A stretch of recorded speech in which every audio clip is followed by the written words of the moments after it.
Namaku Damar, seorang peneliti peta kuno dari sebuah lembaga arsip sejarah.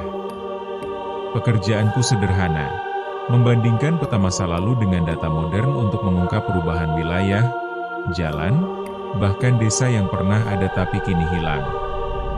Selama bertahun-tahun, aku sudah terbiasa dengan hal-hal misterius. Jalan yang tak lagi ada, danau yang mengering, atau desa-desa yang menghilang karena konflik dan bencana. Tapi yang satu ini, berbeda. Semua berawal dari sebuah kiriman aneh. Sebuah paket datang ke mejaku tanpa nama pengirim. Di dalamnya hanya ada satu benda, peta tua, sangat lusuh, dengan tulisan tangan yang mulai pudar. Di pojok kiri bawahnya, tertulis tahun 1896. Tapi yang membuat bulu kuduku merinding adalah satu titik di tengah-tengah hutan pegunungan yang tidak pernah ada dalam arsip manapun. Titik itu diberi label kecil, Pagersari. Aku mencocokkan peta itu dengan data digital, GPS, dan semua arsip kolonial yang kupunya. Tak ada nama itu. Bahkan Google Earth pun hanya menunjukkan hutan lebat, tanpa tanda kehidupan. Tapi peta ini sangat detail. Ada aliran sungai, jalan tanah, dan simbol rumah-rumah. Terlalu rinci untuk dianggap isapan jempol. Rasa penasaran mulai mengusik. Kenapa desa ini tidak tercatat? Apa ini hanya karya iseng seseorang yang bosan? Atau justru, lebih buruk lagi, sesuatu yang memang sengaja disembunyikan? Beberapa hari kemudian, aku menerima email dari alamat yang sama sekali tak dikenal. Isinya hanya satu kalimat. Kalau ingin tahu kebenarannya, datanglah sebelum purnama berikutnya. Gunakan peta itu. Jangan bawa siapa-siapa. Aku mencoba membalas, tapi tak pernah ada jawaban. Bahkan setelah kulacak, alamat pengirimnya tak terdaftar. Hanya IP acak yang berujung pada server mati. Logika berkata aku harus mengabaikannya. Tapi naluri peneliti berkata lain. Ada sesuatu yang perlu dibongkar. Sebuah kebenaran yang tersembunyi terlalu lama. Akhirnya, dengan ransel kecil, kamera, catatan lapangan, dan peta misterius itu, aku berangkat menuju hutan pegunungan di perbatasan Jawa Tengah. Tak ada nama, Pagersari, di GPS. Tapi dari koordinat kasar peta tua itu, aku memperkirakan lokasi yang harus kutuju. Perjalanan menempuh hampir 8 jam dari kota, dengan jalan setapak yang makin lama makin sempit. Tak ada penduduk, tak ada warung, hanya suara hutan yang kian asing di telinga. Menjelang senja, aku menemukan sebuah gapura batu tua yang nyaris tertutup lumut. Di atasnya, ada tulisan yang nyaris hilang termakan waktu. Hanya satu kata yang masih bisa terbaca. Selamat datang. Dan entah mengapa, begitu aku melangkah masuk, udara di sekitarku terasa berubah. Begitu langkahku melewati gapura batu tua itu, udara berubah. Angin berhenti. Suara hutan, burung, jangkrik, desir daun, mendadak lenyap, digantikan oleh keheningan yang aneh, seperti ruangan besar yang kosong. Langit yang semula berwarna jingga senja mendadak tampak pucat, hampir kelabu. Aku memeriksa ponselku. Tidak ada sinyal.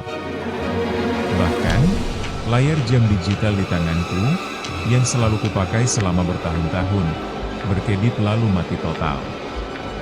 Kupencet tombolnya berkali-kali, tak ada reaksi. Kubuka ransel, ambil jam saku tua pemberian ayahku, benda analog yang biasanya jadi cadangan dalam lapangan ekstrim. Jarumnya menunjuk jam 5.47, lalu berhenti begitu saja. Aku menatap sekeliling.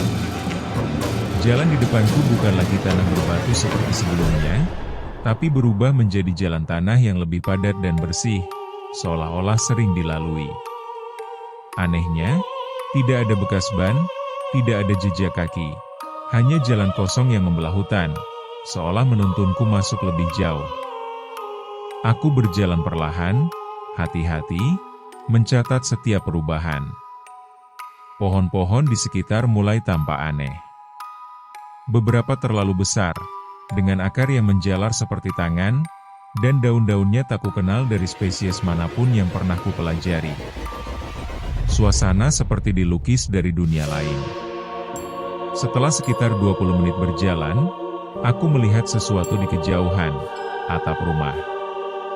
1, 2, lalu 3. Rumah-rumah kayu berdiri berjajar, dengan bentuk tradisional Jawa, namun tampak sangat tua. Catnya pudar, tapi tidak rusak. Seolah berhenti membusuk sejak puluhan tahun lalu. Aku mempercepat langkah. Perasaanku campur aduk, penasaran, takut, dan sedikit gelisah. Desa ini seharusnya tidak ada. Tapi di depanku, jelas-jelas ada kehidupan. Asap tipis keluar dari cerobong salah satu rumah. Bau kayu terbakar tercium samar. Tiba-tiba, seseorang muncul di tengah jalan. Seorang perempuan tua berdiri di sana, mengenakan kebaya lusuh dan kain batik. Rambutnya disanggul rapi, namun matanya kosong. Tatapannya lurus ke arahku, tanpa ekspresi. Ia tak berkata apa-apa, hanya mengangguk perlahan, lalu membalik badan dan berjalan masuk ke salah satu rumah. "Bu, permisi," panggilku.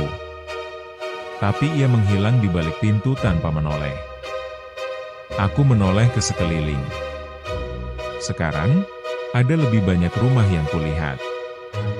Suara samar seperti lesung terdengar dari kejauhan. Tapi anehnya, tak ada suara burung, tak ada ayam, tak ada anjing. Desa ini hidup, tapi seperti tanpa detak jantung. Aku membuka buku catatan, menulis cepat. Tanganku gemetar, tapi aku mencoba tetap tenang. Aku pikir aku datang sebagai peneliti. Tapi kini aku sadar, aku adalah tamu yang tidak diundang. Dan ketika aku mencoba kembali ke jalan semula, tak ada gapura. Hanya pepohonan rapat. Tak ada jalan kembali. Aku berdiri cukup lama di tempat yang sama, berharap mataku salah lihat. Tapi memang tak ada jalan kembali. Gapura batu tempat aku masuk sudah tak tampak. Bahkan pohon-pohon di belakangku terlihat jauh lebih rapat, seperti hutan itu menutup dirinya sendiri setelah aku melangkah masuk. Dengan sisa keberanian yang kupunya, aku memutuskan untuk masuk lebih dalam ke desa. Langkahku membawa ke alun-alun kecil di tengah desa. Sebuah pendopo kayu berdiri di tengah, tampak tua tapi bersih. Di sekitarnya, beberapa warga terlihat sedang beraktivitas. Seorang lelaki paruh baya duduk menenun jaring, seorang ibu menyapu halaman, dan dua anak kecil berlarian di kejauhan. Semua tampak normal, terlalu normal. Aku menyapa dengan sopan, "Permisi, saya tersesat." "Ini, desa apa ya?" Lelaki penenun jaring itu menoleh padaku. Senyumnya tipis, dan anehnya tidak menyentuh matanya. "Desa ini tempat tinggal kami, Nak," katanya, datar. "Iya, saya mengerti." "Tapi, apa nama desanya?" tanyaku lagi. Ia diam sebentar, lalu menjawab, "Tempat ini sudah ada sejak dulu. Tak penting namanya apa." Jawaban yang ganjil, tapi aku mencoba tak menunjukkan kecurigaan. Lalu ibu yang menyapu datang mendekat, membawa segelas air dan mengundangku duduk di bel-bel dekat pendopo. Aku mengucapkan terima kasih dan menyesap air itu. Rasanya tawar, tapi sedikit pahit di ujung lidah. "Jangan cemas, Nak," ucap sang ibu. "Besok pasti kamu bisa kembali ke tempatmu." "Besok?" tanyaku. Ia hanya tersenyum dan mengelus tanganku pelan. Lalu ia bangkit dan kembali menyapu halaman, dengan gerakan yang terlalu konsisten, seperti diulang-ulang. Aku mulai merasa ada yang tidak wajar. Semua warga bergerak lambat, teratur, hampir seperti mengikuti koreografi. Tatapan mereka kosong. Tak ada anak muda, tak ada bayi. Semuanya tampak seperti potongan masa lalu yang dibekukan. Saat malam mulai turun, seorang pria bertubuh tinggi dan berjubah hitam menghampiriku. Ia memperkenalkan diri sebagai Pak Surya, kepala desa. Wajahnya ramah, tapi lagi-lagi datar. Tatapannya dalam, seolah menelanjangi isi kepalaku. "Silakan menginap di rumah kosong di ujung utara desa," katanya.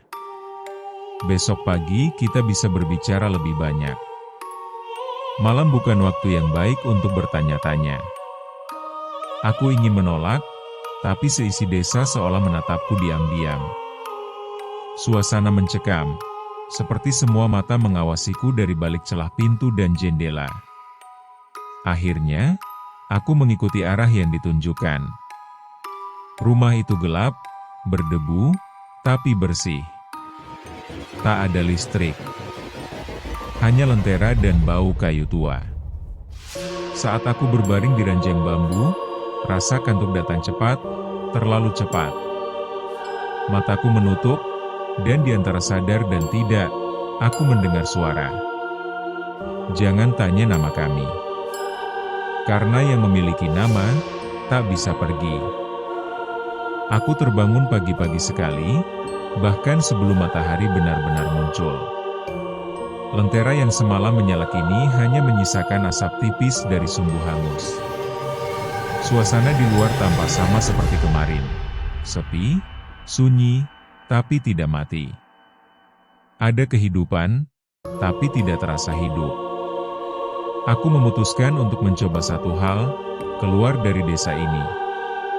Tanpa memberitahu siapapun, aku menyusuri jalan yang kupikir adalah arah kedatanganku. Berdasarkan ingatan dan posisi matahari yang mulai terbit, aku merasa cukup yakin. Tapi 15 menit berjalan, jalan yang kulalui justru mengarah kembali ke alun-alun. Kupikir aku hanya berputar karena tersesat, jadi aku mencoba rute lain. Kembali menyusuri jalan yang berbeda, melewati pinggir sawah dan kebun bambu. Hasilnya sama. 3 kali mencoba, dan selalu saja aku kembali ke tempat semula. Seperti medan magnet yang memaksa semua arah menuju titik pusat. Aku mulai panik. Ini bukan hanya masalah jalan. Ini seperti labirin yang tak terlihat. Saat sedang duduk di pendopo, napas ngos-ngosan, seorang bocah laki-laki berdiri di dekatku. Ia diam, menatapku dengan mata bulat dan pucat. "Kamu tidak bisa pergi," katanya lirih. Aku menoleh, menatapnya dalam-dalam. "Kenapa tidak?" "Karena kamu sudah dilihat," jawabnya. "Kalau desa ini sudah melihatmu, kamu milik kami." Seketika, udara terasa lebih dingin. Sebelum aku sempat bertanya lebih lanjut, bocah itu berlari, menghilang di balik rumah-rumah. Aku mengejarnya, tapi langkah kakiku terasa berat, seolah tanah menahanku. Dan saat aku melewati salah satu rumah, aku melihat sesuatu di balik jendela, diriku sendiri. Bukan pantulan. Tapi sosokku, duduk di dalam rumah itu, menulis di buku catatan. Aku berdiri mematung. Sosok itu tampak nyata. Ia menatap keluar, dan tersenyum tipis padaku. Aku mundur perlahan, napasku memburu. Apakah aku sudah terjebak di dimensi lain? Apakah ini ilusi? Atau aku, tanpa sadar, sudah menjadi bagian dari desa ini? Sore hari, aku mencoba kembali ke rumah penginapan. tapi letaknya berubah. Rumah yang semalam kutiduri kini tak ada. Digantikan hamparan kebun kosong. Pendopo pun sudah tak berada di tengah alun-alun, melainkan di sisi timur. Struktur desa berubah, seperti peta hidup yang menyesuaikan dengan keberadaanku. Aku kembali mencari Pak Surya, kepala desa. Tapi semua warga hanya menjawab, beliau sedang ke tempat yang tak bisa dikunjungi. Jawaban yang membuat kepalaku berdenyut. Di malam hari, aku mulai mendengar suara diriku sendiri. Dari dalam rumah-rumah, dari balik pohon. Suara langkahku, napasku, bahkan suara tawa kecil yang sama persis dengan suaraku. Aku terperangkap. Bukan oleh pintu, bukan oleh tembok, tapi oleh waktu dan keberadaan itu sendiri. Di tempat seperti ini, mungkin waktu tak berjalan seperti yang kita kenal. Dan mereka, para warga desa itu, mungkin bukan manusia dalam pengertian biasa. Mungkin mereka adalah sisa-sisa dari mereka yang datang, dan tak pernah bisa pergi. Malam ini aku akan mencoba bertahan. Tapi entah mengapa, aku merasa, aku sudah ada di sini sejak lama. Malam itu hujan turun tanpa suara. Tidak deras, tapi cukup untuk membasahi tanah dan membuat kabut tipis menggantung di udara. Aku memilih berlindung di salah satu rumah yang tampak tak berpenghuni. Bangunan kayu berlumut di ujung desa, dengan jendela pecah dan pintu yang terbuka sedikit. Saat aku masuk, udara di dalam dingin dan lembab. Lantai kayunya berderit setiap kali aku melangkah. Tapi rumah ini terasa lebih manusiawi daripada rumah lainnya. Ada barang-barang pribadi, cangkir teh, cermin retak, dan foto hitam putih seorang perempuan muda. Rambutnya disanggul, matanya menatap lurus ke kamera. Di belakangnya, samar terlihat pendopo yang sama seperti di desa ini. Di sudut ruangan, aku menemukan laci kecil yang terkunci. Anehnya, kuncinya masih tergantung di paku tepat di atasnya. Aku membukanya, dan di dalamnya ada sebuah buku lusuh, terbungkus kain batik yang sudah rapuh. Kertasnya mulai menguning, dan tinta beberapa halaman telah pudar. Tapi sebagian isinya masih bisa dibaca. Buku harian milik seseorang bernama Ratna. 19 Agustus 1987. Hari ketiga di desa ini. Seharusnya ini hanya perjalanan studi lapangan. Tapi desa ini, tidak pernah kucari, tidak pernah ku diundang. Aku tersesat, dan warga menyambutku seperti aku sudah mereka kenal sejak lama. 22 Agustus. Tak ada jalan keluar. Setiap aku mencoba pergi, aku kembali ke tempat yang sama. Seperti desa ini menolak melepaskan siapapun yang masuk. 28 Agustus. Aku melihat diriku sendiri tadi malam. Berdiri di depan rumah ini. Tapi dia tersenyum. Aku tidak. 3 September. Aku mulai mendengar suara-suara. Mereka bilang, jangan beri nama. Mereka bilang, kalau namamu disebut, kau akan menetap. Sekarang aku mengerti mengapa warga di sini tidak pernah menyebut satu sama lain. 8 September.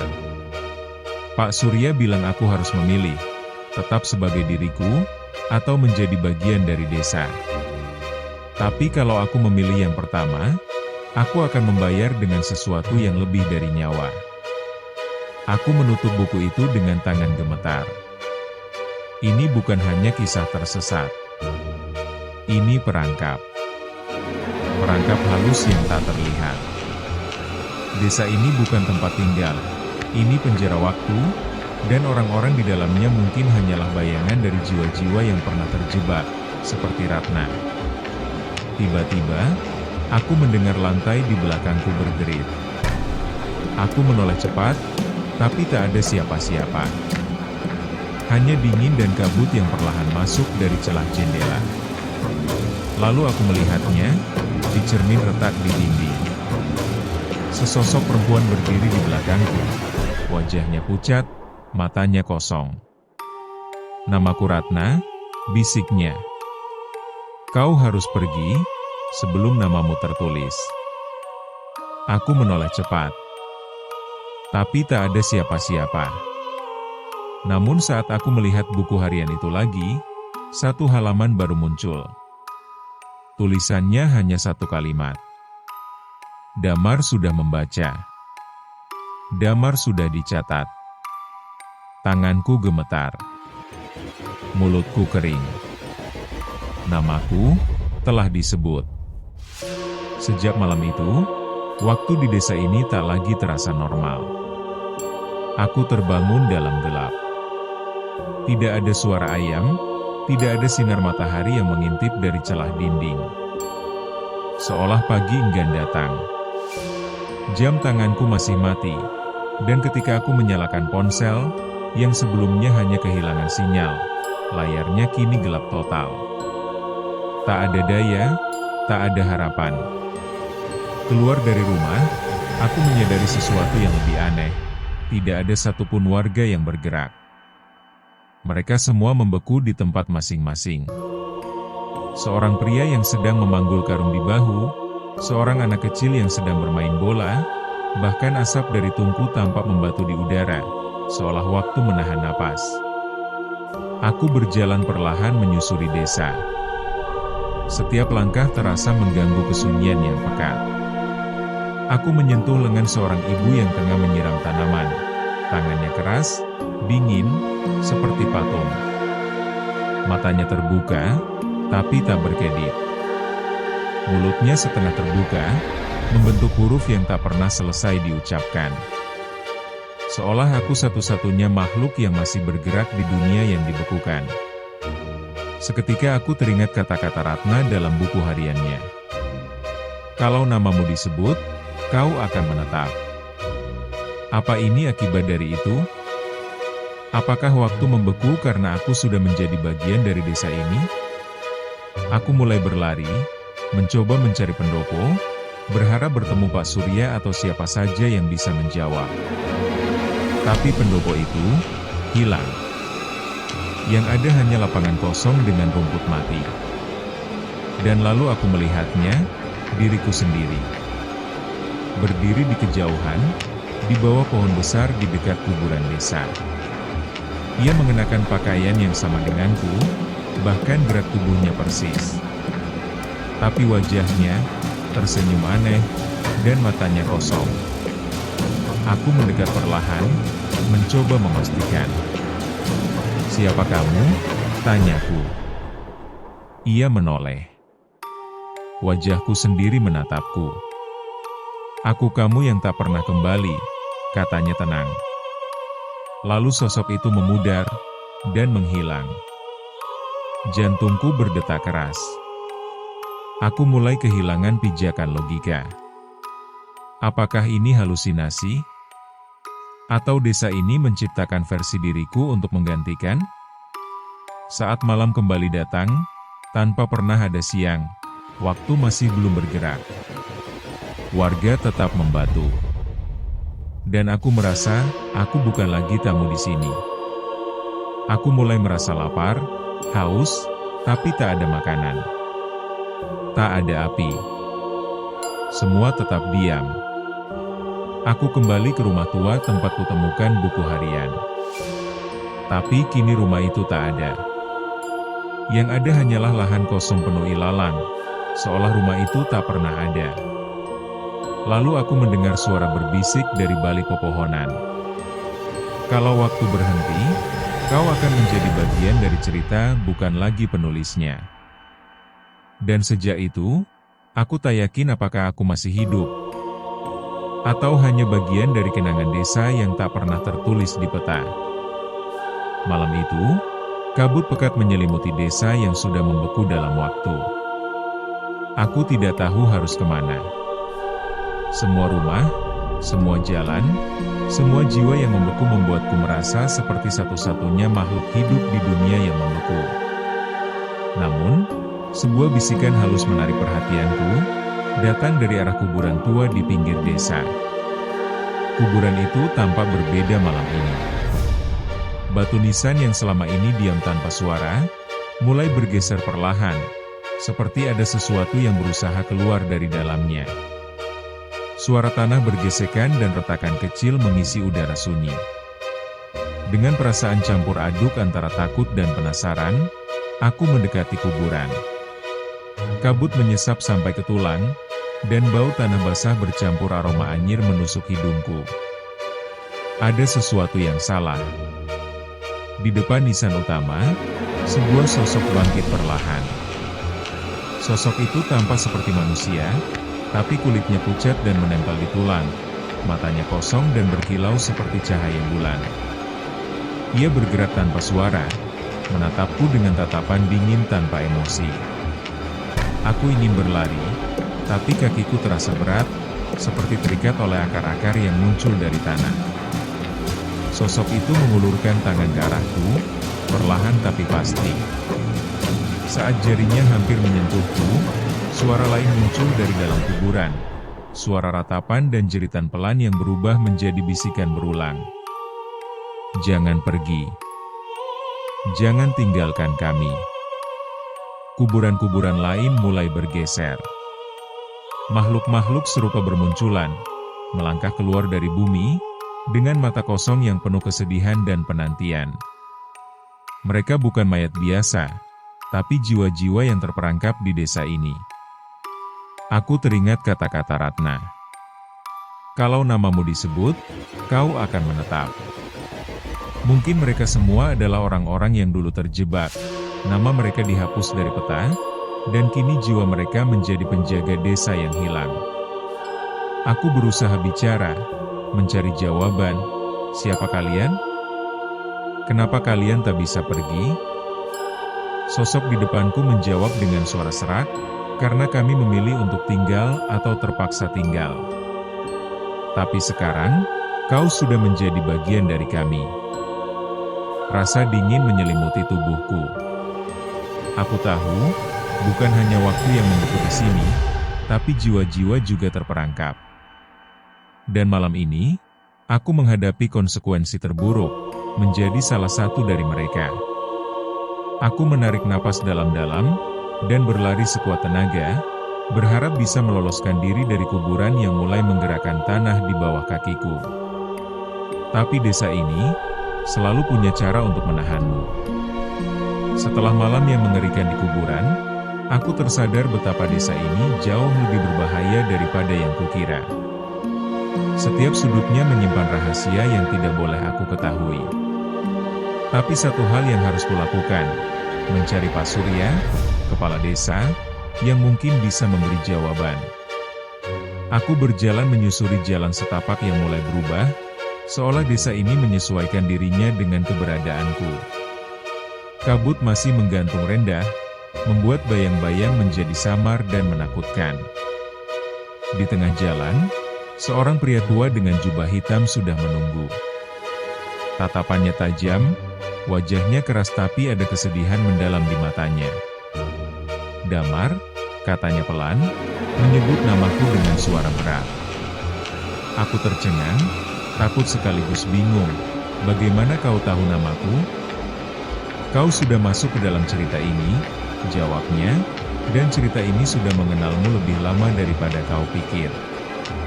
Kami duduk di bangku kayu dekat pendopo, yang malam ini terasa lebih hidup. Ada nyala lentera dan asap kayu bakar. Pak Surya mulai bercerita. Desa ini adalah perangkap waktu dan jiwa, katanya. Siapapun yang datang ke sini dan namanya disebut, akan terikat dengan desa ini. Mereka kehilangan masa lalu dan masa depan, dan hanya punya cerita yang terulang. Aku bertanya, lalu bagaimana aku bisa keluar? Pak Surya menghela napas. Keluar? Itu pilihan yang sulit. Kau harus memilih, tetap menjadi bagian dari desa ini, atau kehilangan dirimu sepenuhnya. Tapi ingat, keluar berarti mengorbankan sesuatu yang kau cintai di dunia nyata. Aku terdiam, membayangkan apa yang harus kubayar untuk kebebasanku. Banyak yang memilih tinggal, tambahnya, karena desa ini memberi mereka sesuatu yang tidak bisa mereka dapat di tempat lain. Kesempatan untuk memperbaiki kesalahan, memulai ulang, atau sekadar berdiam tanpa rasa sakit. Aku menatapnya, dan apa pilihanku? Masih ada waktu, tapi tidak lama, katanya. Semakin lama kau di sini, semakin kuat ikatanmu. Dan suatu saat, kau akan menjadi bagian dari cerita yang tak berujung. Malam itu, aku kembali ke rumah penginapan dengan pikiran yang bercabang. Pilihan terasa seperti jebakan. Bertahan berarti kehilangan diri, pergi berarti kehilangan sesuatu yang berharga. Aku duduk di ranjang bambu, memandang keluar jendela. Kabut semakin tebal, dan suara bisikan makin dekat. Pilihlah dengan hati, Damar. Karena desa ini akan selalu mengenangmu, bahkan jika kau tidak lagi ada. Malam itu, setelah pertemuan dengan Pak Surya, aku merasakan sesuatu yang berbeda dalam udara. Desa yang sebelumnya terasa diam, kini berdenyut dengan aura misterius. Angin berhembus pelan, membawa bau dupa dan suara alunan mantra yang samar. Pak Surya muncul kembali, kali ini mengenakan jubah hitam panjang dan membawa sebuah keranjang kecil berisi benda-benda aneh. Lilin hitam, beberapa batu kecil, dan sebuah kitab tua yang sampulnya usang dan berdebu. Kau harus mengikuti ritual pengikatan, katanya dengan suara berat. Ini adalah upacara yang mengikat jiwa dengan desa. Kalau kau ingin bertahan, ritual ini harus dilakukan. Kalau tidak, desa akan menarikmu kembali dengan cara yang lebih menyakitkan. Aku merasa takut, tapi juga penasaran. Aku bertanya, kalau aku melakukan ini, apakah aku akan kehilangan diriku? Pak Surya menatapku tajam. Kau akan kehilangan bagian dari masa lalumu. Tapi kau akan mendapat ketenangan dan keamanan di sini. Pilihan ada di tanganmu. Aku mengikuti Pak Surya ke sebuah tempat terbuka di pinggir desa, di mana sebuah lingkaran batu besar mengelilingi sebuah sumur tua. Cahaya lilin menerangi wajah-wajah warga yang mulai berkumpul, semuanya dalam diam, tanpa ekspresi. Pak Surya mulai membaca mantra dalam bahasa yang tak ku mengerti. Udara sekeliling bergetar, dan bayangan-bayangan di sekitar seolah menari mengikuti irama suara itu. Dia memintaku untuk berdiri di tengah lingkaran dan meletakkan tangan di atas batu sumur. Jantungku berdetak cepat, dan aku merasa gelombang energi dingin merayap ke seluruh tubuh. Dalam sekejap, aku merasakan kilatan kenangan, masa kecil, keluarga, tempat-tempat yang kukenal, berkumpul dan mengabur menjadi satu. Ada rasa kehilangan, tapi juga kedamaian aneh yang sulit dijelaskan. Pak Surya menyelesaikan mantra dan berkata, "Sekarang kau terikat dengan desa. Kau adalah bagian dari cerita ini." Saat ritual selesai, kabut mulai menghilang perlahan. Desa terasa sedikit lebih hidup, tapi aku tahu ini hanya permukaan. Di dalam, aku masih terperangkap dalam pilihan antara hidup dan mati, antara nyata dan bayangan. Aku menatap ke arah warga desa yang kini tampak lebih manusiawi, namun dengan mata yang masih menyimpan rahasia kelam. Malam itu, aku sadar satu hal. Desa ini tidak pernah benar-benar membebaskan siapapun. Ia hanya mengikat dan menuntut pengorbanan. Ritual pengikatan telah usai, dan aku kini merasa seperti terperangkap di dua dunia sekaligus. Di desa yang tak terdeteksi peta dan di antara kenangan yang perlahan memudar. Warga desa yang tadinya membeku kini mulai bergerak kembali, tapi matanya tetap kosong, seolah ada beban berat yang terus menghantui mereka. Aku duduk di bangku pendopo, merenungkan apa yang sudah terjadi. Pak Surya duduk di sebelahku, menatap ke kejauhan dengan tatapan penuh arti. Kau tahu, Damar, katanya pelan, kisah desa ini sebenarnya adalah cerita yang terus berulang. Setiap orang yang datang dan terperangkap di sini akan menjadi bagian dari cerita itu. Dan cerita ini tidak pernah benar-benar usai. Aku bertanya, apakah aku bisa keluar dari sini suatu hari nanti? Pak Surya tersenyum pahit. Keluar? Bisa jadi. Tapi desa ini selalu punya cara untuk menarikmu kembali. Seperti tali yang terus mengikat, meski kau sudah mencoba melepaskan. Malam turun dengan lembut, membawa gelap yang pekat dan dingin yang menusuk tulang. Aku mendengar bisikan-bisikan dari kejauhan, suara-suara yang membentuk namaku dalam nyanyian tanpa akhir. Aku sadar sekarang, bahwa aku bukan hanya terjebak secara fisik. Aku terjebak dalam cerita yang terus berulang, kisah desa yang menghilang dari peta, yang tak pernah selesai ditulis. Aku menatap langit malam yang berhiaskan bintang, mencoba menemukan harapan di antara kegelapan. Tapi satu hal pasti, desa ini tidak akan pernah membiarkan siapapun pergi dengan mudah. Dan aku akan terus menjadi bagian dari kisah yang tak pernah usai ini.